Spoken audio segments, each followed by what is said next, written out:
Seigneur, ta parole est grande, elle demeure à jamais. Ta parole est infaillible, rien ne peut la supprimer. Bienvenue chers spectateurs, bienvenue à tous ceux qui nous regardent de partout dans le monde à un nouvel épisode de ce programme d'études bibliques quotidien toute la Bible. Nous étudions toujours le livre des Proverbes, le livre de la sagesse, de l'instruction et de l'intelligence. Nous sommes arrivés au chapitre 25. À partir du chapitre 25, il y a une nouvelle section, les proverbes que Salomon a écrits et que les hommes d'Ézéchias ont rassemblés. Je voudrais au début de l'épisode accueillir mes invités, les serviteurs du Seigneur qui nous honorent. Frère Fayez Fouad, bienvenue. Merci beaucoup. Frère Moïn Bachir, bienvenue. Merci beaucoup. Nous accueillons aussi nos invités qui sont avec nous. Bienvenue à tous. Si vous le permettez, frère Moïn, je vais au chapitre 25. Je lirai quelques versets et je vous poserai ensuite une question. Voici encore des proverbes de Salomon rassemblés par l'entourage d'Ézéchias, le roi de Juda. La gloire de Dieu, c'est de cacher les choses. La gloire des rois, c'est d'examiner les choses. Le ciel dans sa hauteur, la terre dans sa profondeur, et le cœur des rois sont impénétrables. Retire les impuretés de l'argent, et le fondeur en sortira un vase. Retire tout méchant de l'entourage du roi, et son trône s'affermira par la justice. Frère Maïn, je voudrais votre commentaire sur ces paroles. Au début du verset 2, il dit « La gloire de Dieu, c'est de cacher les choses ». Donc nous comprenons de cela que les grandes choses de Dieu ne peuvent pas être perçue par notre intelligence qui est humaine et limitée. Je l'expliquerai avec un passage que l'apôtre Paul a écrit dans l'épître aux Romains, que ses jugements sont insondables et ses voies impénétrables. En effet, qui a connu la pensée du Seigneur ou qui a été son conseiller. Mais la seconde partie dit « La gloire des rois, c'est d'examiner les choses ». J'appliquerai cela aux croyants et aux rois ou bien aux dirigeants. Pour les croyants, le Seigneur nous a déclaré bien sûr que ses voies sont impénétrables, mais dans la Bible, il nous montre sa volonté et ses pensées que nous pouvons comprendre et par lesquelles nous pouvons vivre. Bon, comment les saurions-nous? En examinant les choses. J'examine la Bible et à travers, je peux comprendre ce qu'il veut de ma part dans ma vie. Si nous appliquons cela dans le temps sur les rois sur terre, comment il traite son peuple, les citoyens, cela peut révéler sa pensée, donc toutes choses seront exposées à la lumière et les autres. Et pour rétablir son trône, pour qu'il subsiste, il doit faire ce qui est mentionné dans le verset 5, « Retire tout méchant de l'entourage du roi, et son trône s'affermira par la justice. » Il doit enlever les méchants de son entourage, ceux qui restent autour de lui, pour qu'il soit accepté par son peuple, au lieu de faire face à des révolutions contre lui. Très bien. Donc ceci est un conseil pour tout roi, président ou chef. Fais attention aux personnes qui t'entourent et s'il y a des méchants parmi elles, ceci veut dire que le trône est en danger. Bien sûr, méchant veut dire qu'il n'a aucun rapport avec Dieu. Bien sûr. Tellement de présidents sont entourés de personnes qui leur donnent des conseils qui leur nuisent et nuisent au peuple, mais c'est bon que tout roi tourne son cœur vers Dieu et demande à Dieu de lui ouvrir les yeux et d'ouvrir les yeux de ses conseillers autour de lui pour qu'ils connaissent Vous Dieu, nous pour qu'ils rappelez puissent le fils prendre leurs de conseils. Salomon lui-même, Roboam, qui n'a pas appliqué les paroles de son Malgré le père. fait que ces paroles lui étaient adressées. Elles lui Salomon étaient lui avait adressées, il adressé était ces le paroles. plus proche. Il l'appelait même mon fils. Il a écouté de mauvaises personnes, le groupe de jeunes qui l'entouraient, et qui l'ont fait tomber dans un piège avec leurs Malheureusement. mauvais conseils. C'est vrai. Je remarque dans cette partie du livre des Proverbes qu'il y a une similarité claire entre les proverbes que les hommes d'Ézéchias ont copiés et ce que l'apôtre Paul dit dans la deuxième épître à Timothée. Les deux portaient sur le même sujet, la voie du juste dans les temps de ruine.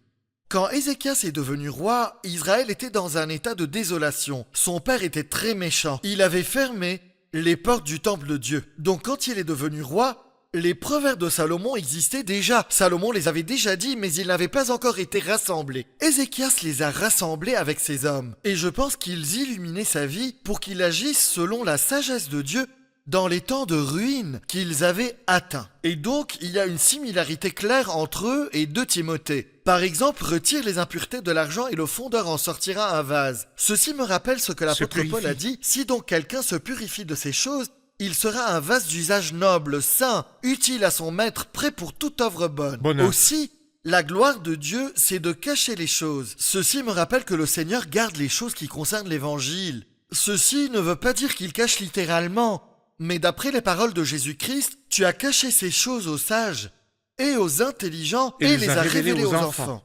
Donc, pour celui qui utilise sa cervelle et pense qu'il est intelligent, les choses de Dieu demandent un homme humble, qui vient dans la présence du Seigneur comme un enfant et dit au Seigneur, ouvre mes yeux, prends mes mains et la et vérité sont enseigne-moi. déclarées. Elles sont Si vous déclarées uniquement à la personne qui vient humblement devant Dieu. Il examine les choses, il cherche dans la parole de Dieu avec grande attention et le Seigneur lui déclare les faits à son propos. Très bien.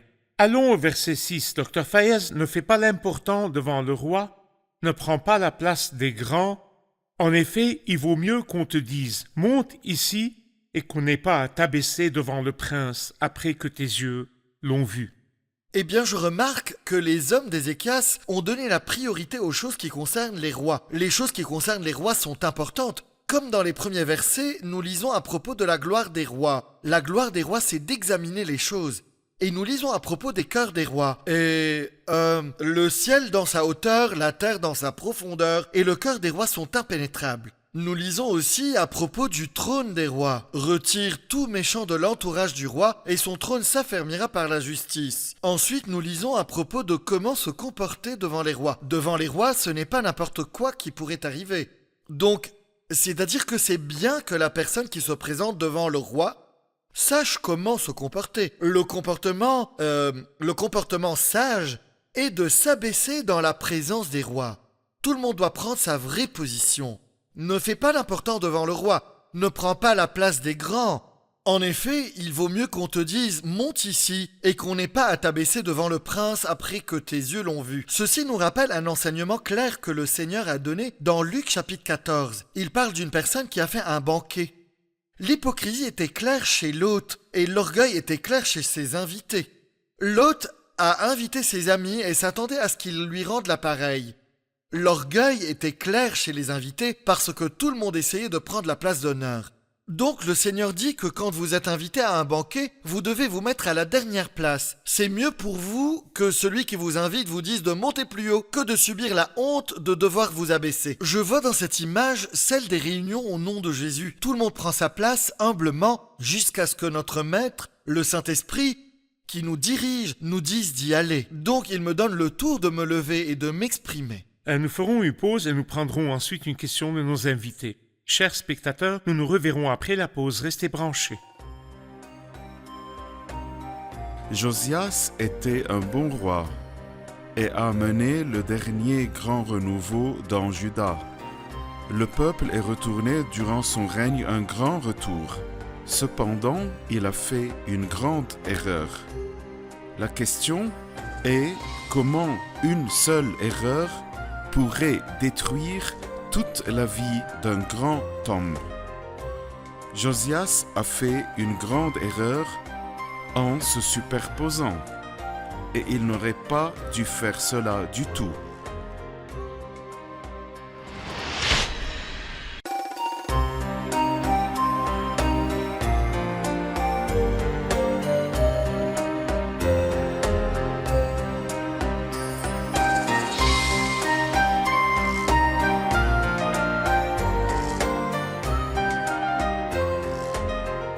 Nous sommes de retour, chers spectateurs, pour prendre une question de nos invités.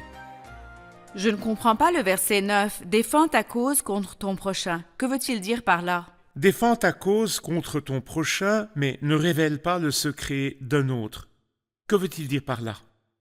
En fait, ces paroles me rappellent les mots que le Seigneur a dit. Si je pêche contre mon frère, je dois aller chez lui. Et s'il pêche contre moi, je vais chez lui aussi. Si ton frère a péché contre toi, va et reprends-le seul à seul. Si donc tu présentes ton offrande vers l'autel et que là tu te souviennes que ton frère a quelque chose contre toi, c'est moi qui ai péché, je dois aller vers lui. Donc, s'il pêche contre moi, je vais chez lui. Et si moi j'ai péché vers lui, je vais chez lui aussi. Je dois toujours prendre l'initiative, car si j'ai péché, je réglerai cela. Le problème ne devrait pas grandir ni aller aux tribunaux, ce serait un grand problème. Et s'il a péché, l'amour couvre une multitude de péchés. Donc si le problème est réglé entre nous deux, les choses ne devraient pas s'agrandir jusqu'à ce que tout le monde entende que j'ai commis une erreur.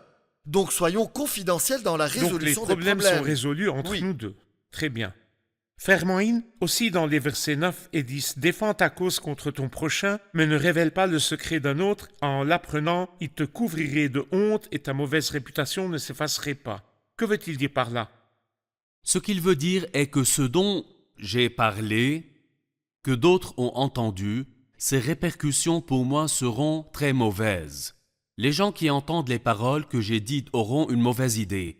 Et même si le problème est réglé avec mon voisin ou le frère avec qui j'ai eu ce problème, même si tout est terminé, ce sera toujours un mauvais point devant les autres qui sont dans ma vie. Donc, comme Dr Fayez l'a dit, non, dès le début, je réglerai le problème seul à seul et ça n'aura aucun effet pour ceux qui entendraient. Disons par exemple que ce voisin est ma partenaire. Je veux dire, c'est meilleur que tout problème dans le couple soit résolu entre les deux. Ce n'est pas bien pour n'importe quel conflit de trouver que les voisins savent, les familles savent et les amis savent, et même le plus grand cercle savent qu'il y a un problème entre cet homme et sa femme ou vice-versa. Donc si nous avons un conseil pour les couples, c'est que les conflits doivent être résolus en privé. S'il y a un conflit entre un père et son fils, en privé. Entre deux frères, en privé. Pour le témoignage et pour l'image devant les gens. Les conflits pourraient être résolus, mais leur effet restera pendant de longues années. Très bien. Dr Fayez, le verset 11 dit « Des pommes en or décorées d'argent, voilà ce que sont des paroles dites à propos. » Que voyez-vous dans cela? En réalité, c'est l'un des versets les plus merveilleux de la Bible pour moi. Tous les versets sont merveilleux. Tous les versets sont merveilleux, mais celui-là est rempli de sens. Je le compare à un fichier condensé qui doit être décrypté, car chacun de ces mots est plein de sens. Oui. En fait, j'applique ce verset à la personne du Seigneur Jésus-Christ, car la parole est le Seigneur Jésus-Christ. Il est la parole, il est une personne. La personne qui exprime Dieu, il exprime dans la création la sagesse de Dieu, il exprime dans la rédemption l'amour de Dieu, il exprime dans le jugement la sainteté de Dieu. Donc la parole est la personne du Seigneur Jésus-Christ. Et la parole est dite en son temps. Donc, lorsque le moment est vraiment venu, Dieu a envoyé son Fils, Dieu le Fils unique qui est dans l'intimité du Père et celui qui l'a fait connaître. Après avoir autrefois à de nombreuses reprises et de bien des manières parlé à nos ancêtres par les prophètes, Dieu dans ces jours qui sont les derniers nous a parlé par le Fils. Donc il est la parole dite à propos au bon moment et au bon endroit. Quand la parole est devenue homme, elle est devenue comme des pommes délicieuses. Dans le Cantique des Cantiques 2, l'épouse dit « Pareil à un pommier au milieu des arbres de la forêt, tel est mon bien-aimé parmi les hommes. » L'humanité de Christ, sa beauté, sa douceur, tous ceux qui se rapprochent de Christ trouveront le repos à son ombre. Ils trouveront son fruit pour la satisfaction. Le fruit est plein de jus à boire, ses senteurs sont rafraîchissantes. Fortifiez-moi avec des pommes. J'aime m'asseoir à son ombre et son fruit est doux à mon goût. Donc les pommes représentent l'humanité de Christ. L'or représente la nature divine et la justice divine. Mais l'or dans la parole de Dieu représente tout ce qui a de la valeur et de la majesté et du respect. L'or représente la fermeté et nous voyons tout cela en Christ. Donc Christ est la parole qui est dite à propos et il est délicieux comme les pommes et il est Dieu qui est apparu dans la chair, la nature divine et tout ce qui est lié à lui a sa valeur, sa fermeté et sa beauté.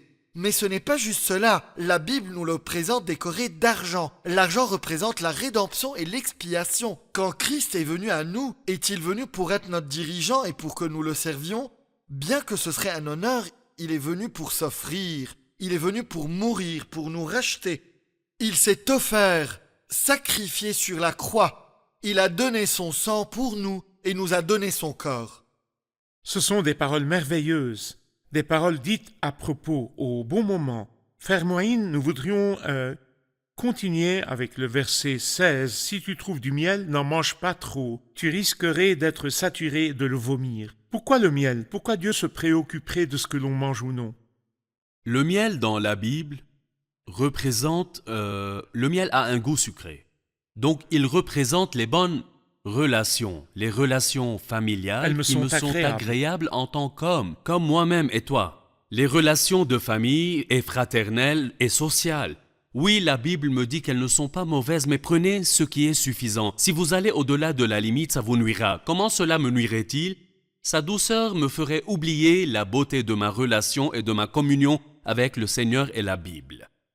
Donc j'en prends ce qu'il me faut et j'en prends les choses naturelles sans dépasser les limites. C'est bien que vous ayez parlé de cela, spécialement parce que ce programme est fait pour les jeunes. Beaucoup de jeunes demandent est-ce que ceci est bon ou non, est-ce permissible ou défendu. Je veux dire par exemple l'utilisation de l'Internet, est-ce bien ou non? Nous pouvons dire que tout est permis dans les limites. Pour l'Internet, prenez ce Exactement. qu'il vous faut, mais n'utilisez rien plus qu'il ne le faut, car ce sera aux dépens de quelque chose d'autre. Pour Facebook, utilisez-le autant qu'il faut, mais pas aux dépens de quoi que ce soit d'autre. D'autres choses pour le sport, faites ce qui est suffisant pour les loisirs. La marche, les voyages, même le sommeil, prenez ce qu'il vous faut. C'est absurde de dormir toute la journée. Donc, savoir que vous avez un but plus important vous fera prendre un peu de tout car vous allez en guerre. Je me rappelle l'histoire de Gédéon. Oui, Gédéon allait en guerre et le Seigneur lui a dit qu'il allait lui dire qui irait avec lui pour se battre, qui est bon. Les personnes qui ont pris le moins d'eau, juste ce qu'il leur faut. Donc les personnes qui ont lapé l'eau comme le fait le chien. Est-ce que l'eau est mauvaise? Non, elle ne l'est pas. Mais ces personnes ont pris un peu car il y a une guerre qui les attend. Un peu de repos, un peu d'internet, un peu de sommeil, un peu de vacances. Je prends un peu parce qu'il y a une guerre qui m'attend. C'est ce qui attend ceux qui vivent ça bien. me rappelle Jonathan. Il allait aussi à la guerre, comme nous parlons de la guerre, et il a trouvé du miel, il en a pris. Mais il n'a pas juste continué à en prendre, il en a pris avec le bout de son bâton, pour lui donner de l'énergie et continuer son chemin et accomplir son but. L'apôtre Paul a résumé en disant « Tout m'est permis, mais faites-y attention. Très bien. Est-ce utile? Est-ce bon? Est-ce que ça édifiera? Très Je bien. ne prendrai que ce qu'il me faut. » Nous prenons une pause et nous reviendrons pour prendre une question du public. Chers spectateurs, nous nous reverrons après la pause. Restez branchés.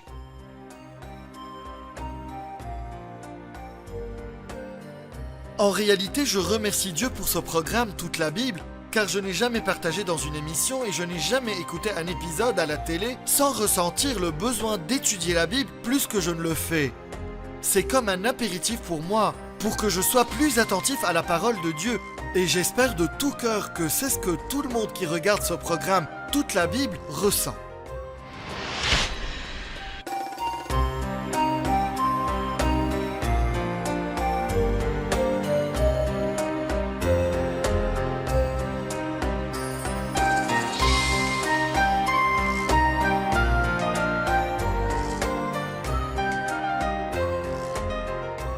Nous sommes de retour, chers spectateurs, pour prendre une question du public. Question? J'ai une question sur le verset 17. Il est écrit « Mets rarement le pied chez ton prochain. Il risquerait d'être saturé et de te détester. Pouvez-vous nous l'expliquer ?» Oui, c'est vrai, il faut clarifier le verset 17. C'est bon de se visiter et d'avoir de bonnes relations l'un avec l'autre et d'avoir du bon temps avec nos proches, nos frères et nos amis, mais nous ne visitons pas n'importe quand. Et quand nous y allons, nous ne pouvons pas rester plus de temps qu'il ne le faut, sinon nous verrons que l'accueil et la joie sur le visage de celui qui nous accueille va changer. Il sera gêné par nos visites fréquentes. Donc nous devons choisir le bon moment et quand je visite. Aussi quand je visite, comme vous l'avez dit, je ne dois pas me mêler des affaires de la maison, ni de leurs relations familiales, ni de leurs problèmes. Même si je sens, frère Hayat, que c'est bon pour l'invité chez qui je vais, au contraire, je serai un invité gênant et absolument indésirable. Très bien. Donc y a-t-il une autre sorte de relation qui serait meilleure dans ce contexte? Je veux dire désirable. Si je suis invité à visiter cette maison, si vous vous rappelez quand le Seigneur marchait avec les 2 disciples d'Emmaüs, ce sont eux qui lui ont demandé de marcher avec eux. Si je vais au verset 25, Dr Fayez, verset 25, de l'eau fraîche pour une personne fatiguée, voilà ce qu'est une bonne nouvelle venant d'une terre lointaine.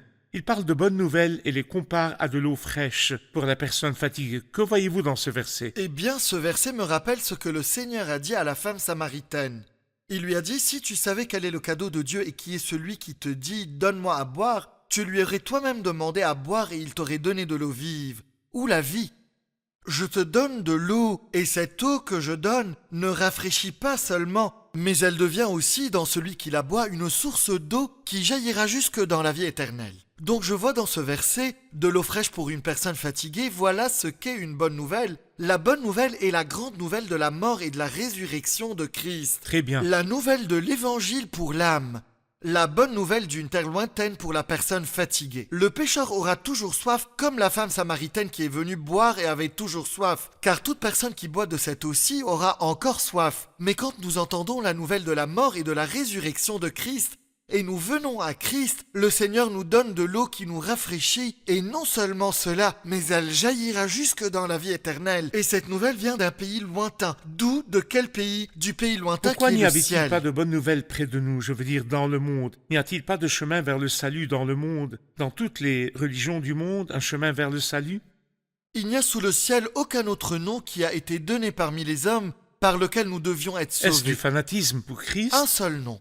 Une C'est déclaration une de déclaration Christ. de Christ. Celui qui ne croit pas Dieu Pourquoi fait n'y de a-t-il lui un pas de menteur. salut en quoi que ce soit d'autre ou quiconque d'autre que Car Christ? Christ n'a pas dit « je suis un chemin », mais il a dit « c'est moi qui suis le chemin, la vérité et la vie ». On ne vient pas au Père qu'en passant par moi, car l'œuvre expiatoire de Christ est la seule œuvre qui a résolu le problème du péché et des péchés. Ça a été accompli dans le passé. Seule l'œuvre de Christ peut m'amener devant Dieu, le juge, dans la justice complète. Donc, tous les péchés liés au passé ont été effacés. Leur prix a été payé, il les a payés au complet. Je n'ai plus de dette comme résultat de l'œuvre de Christ. C'est ce qui m'amène en réalité dans la présence de Dieu le Père. La bonne nouvelle, frère Ayad, atteint l'homme qui est loin. Elle vient du ciel, Christ lui-même. Il a reçu une bonne nouvelle. Mais je vois aussi dans cela les croyants qui portent la bonne nouvelle aux croyants qui sont découragés ou fatigués ou malades. Je leur amène la bonne nouvelle pour les fortifier. C'est pas un nouveau traitement qui a été découvert et il n'y a pas de bon docteur qui pourrait le guérir. Non, c'est la bonne nouvelle, la venue de Christ qui vient du ciel bientôt pour nous prendre à lui et terminer tout ceci. Je me rappelle cette bonne nouvelle. Les serviteurs de Jacob l'ont amené à Jacob lui-même. Il était endormi dans son lit dans ses derniers jours. Quelle nouvelle lui a-t-on amené à propos de Joseph? Il savait que ces nouvelles le rafraîchiraient. Ils lui ont dit que Joseph viendrait. Il a entendu cette parole et il s'est fortifié et il s'est assis sur le lit. J'espère que nous apprendrons comment porter la bonne nouvelle et l'amener aux autres. C'est mieux qu'une boîte de chocolat. Quand nous allons à une personne malade et nous lui donnons des nouvelles du ciel, nous lui disons que le Seigneur vient, le Seigneur est suffisant. Très souvent, nous amenons des cadeaux, mais le deuil et la tristesse sont toujours dans les cœurs. Mais très souvent, quand nous portons de bonnes nouvelles, le Seigneur est là, le Seigneur est suffisant, et le Seigneur est capable, le Seigneur vient bientôt. Oui, il C'est donne comme vie s'il aux enlevait la autres. maladie Oui, du oui, corps. Oui. Le dernier verset dans le chapitre. Une ville démantelée, sans murailles, voilà ce qu'est l'homme qui n'est pas maître de lui-même. Ce sont des paroles vraiment difficiles. Un homme qui ne se maîtrise pas est comme une ville démantelée sans murailles. Qu'arrive-t-il à la ville sans murailles? Ce que je vois dans la ville sans murailles est que les murailles représentent la protection, la sécurité et la séparation.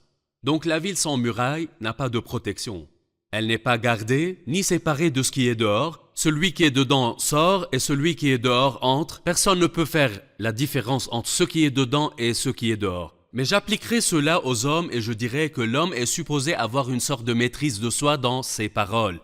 Il doit toujours arranger ce que sa langue dit, sinon nous tombons tous dans ce piège, où il dira des mots qui nuiront aux autres. Je me rappelle que bien qu'il soit une personne très douce et un grand homme, ce que la Bible déclare elle-même, Moïse à un certain moment a dit quelque chose à propos de ses frères. Il les a traités de malades. Nous devons dire au Seigneur, si nous ne pouvons pas construire cette muraille et contrôler notre langue, nous devons lui dire, veille sur la porte de mes lèvres, pour que même quand nous parlons, nous gardions le contrôle. Très bien. En fait, je mettrai ce verset à côté d'un autre verset dans le chapitre 16, verset 32. La lenteur à la colère vaut mieux que l'héroïsme. Mieux vaut être maître de soi que s'emparer de ville. Les deux versets parlent de la personne qui peut se contrôler. Donc la meilleure personne n'est pas celle qui contrôle et règne sur ses frères, pas même celle qui règne sur une ville ou un Se pays, contrôle c'est celle qui elle-même. se contrôle Très elle-même. bien. C'est la capacité de se contrôler. Très bien. Merci, que Dieu vous bénisse. Nous prendrons les commentaires de nos invités. Qu'avons-nous appris de l'épisode d'aujourd'hui? Ce qui m'a marqué est que les conflits qui arrivent entre les proches, spécialement dans les couples, nous sommes supposés essayer de les résoudre en privé. C'est pour la sécurité de la famille et ce sera un témoignage pour tous ceux qui nous entourent. Très bien. J'ai aimé le fait que la bonne nouvelle du pays lointain est le Seigneur Jésus, qui est venu du ciel sur terre pour toute âme qui a soif.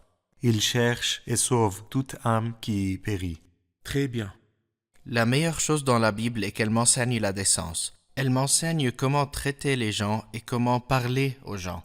Et c'est quelque chose qui me fait vouloir lire la Bible jour après jour. Car c'est la parole de Dieu. Très bien. Nous apprenons à dire dans nos vies: Éternel, garde ma bouche, veille sur la porte de mes lèvres. Celui qui parle beaucoup ne manque pas de péché. Très bien. Pierre? Ça m'a beaucoup marqué que dans la Bible, il ne dit pas seulement, par exemple, de ne pas s'enivrer de faim, mais il décrit pourquoi ne pas s'enivrer. Il y a beaucoup de belles comparaisons qui vous feraient vouloir faire la chose qu'il écrit. Très bien, très bien. Donc ce n'est pas juste de faire ou non, mais il parle à la pensée et au cœur. Très bien. Merci. Que Dieu vous bénisse. Merci, serviteur du Seigneur. Merci. Chers spectateurs, je vous laisserai avec ce beau verset, la bonne nouvelle. Verset 25, de l'eau fraîche pour une personne fatiguée. Voilà ce qu'est une bonne nouvelle venant d'une terre lointaine. Je voudrais vous dire que la meilleure nouvelle pour vous est que le Seigneur est venu à vous d'une terre lointaine. Acceptez Christ et vous recevrez le rafraîchissement éternel. Je vous retrouve dans le prochain épisode. Que le Seigneur vous bénisse.